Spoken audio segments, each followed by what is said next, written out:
Welcome back, everybody. We're diving into a match that, at first glance, might seem like just another Bundesliga blowout, but trust me, there's a lot more to it. Oh yeah, definitely way more than meets the eye. We're talking Gladbach versus Werder Bremen on November 3rd, 2024. Right. Final score, 4-1 Gladbach. But this match report we're looking at, well, it paints a picture of a real tactical masterclass. Absolutely. So get ready to break down how Gladbach pulled off this victory. And you know what? Maybe we can all learn a thing or two about strategy and, well, just how beautiful football can be when it all comes together. Yeah, sometimes you watch a game and you can almost see the manager's game plan playing out on the pitch. You know what I That's mean? totally like a chess match almost. Exactly. And this was one of those games. So right off the bat, Gladbach comes out in a 4-2-3-1 formation, which, is pretty common these days.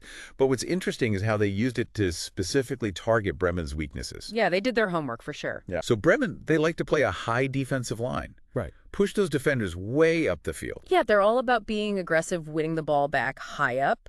Makes sense. But Leaves them vulnerable at the back. Yeah, and that's where Gladbach's 4-2-3-1 really shines, because it's designed for those quick transitions. Yeah.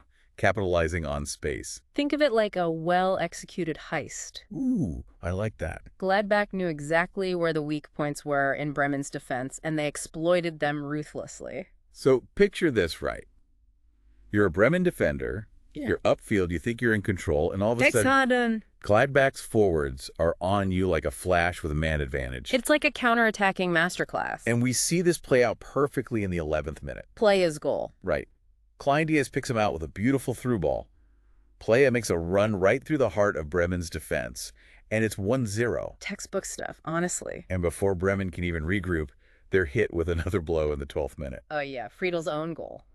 Talk about adding insult to injury. You got to feel for the guy, but it really shows how Gladbach's pressing and intensity just rattled Bremen. They were never really comfortable. It's like they were playing on the back foot from the very beginning. Yeah, and it didn't let up. Gladbach just kept the pressure on, and then right before halftime, boom, Honorat makes it 3-0. Another assist for Kleindienst, too. Yeah, he was pulling the strings all game long. His vision was incredible. There was this moment in the 30th minute where he was surrounded by like 3 Bremen defenders. I remember that. And you think he's trapped, but somehow he finds a way to get the ball to Honorat and almost creates another goal. He was like a magician out there. Bremen just couldn't handle him. And, Bremen's coach tried to make some changes, bringing in Top in the second half. Yeah, Top brought some energy for sure, even scored a consolation goal. Right, in the 69th minute, but... Too low, too late. Exactly. Gladbach had already done the damage and, Bremen's high line. It's a risky strategy for sure. It can be really effective when it works, but in this game, it just backfired big time. Yeah, it's like they gambled and Gladbach called their bluff. So it makes you wonder, right? Could Gladbach pull off this kind of tactical masterclass against some of the Bundesliga heavyweights? That's a great question because teams like Bayern Munich or Dortmund, they have defenses that are, much more solid. Yeah, much harder to crack. Exactly. So it would be fascinating to see if Gladbach could adapt their approach, maybe tweak their strategy. Food for thought for all the Bundesliga fans out there. But even if you're not a diehard fan, this match really highlights the importance of strategy, of, knowing your opponent's weaknesses and just being adaptable. Absolutely. So we've seen how Gladbach dismantled Bremen's high line with their 4-2-3-1 and their lightning-fast transitions. We saw Kleindienst absolutely bossing the midfield with his vision and passing. Yeah. And, of course, the clinical finishing from Pléa and Honorat. It was a complete performance, really.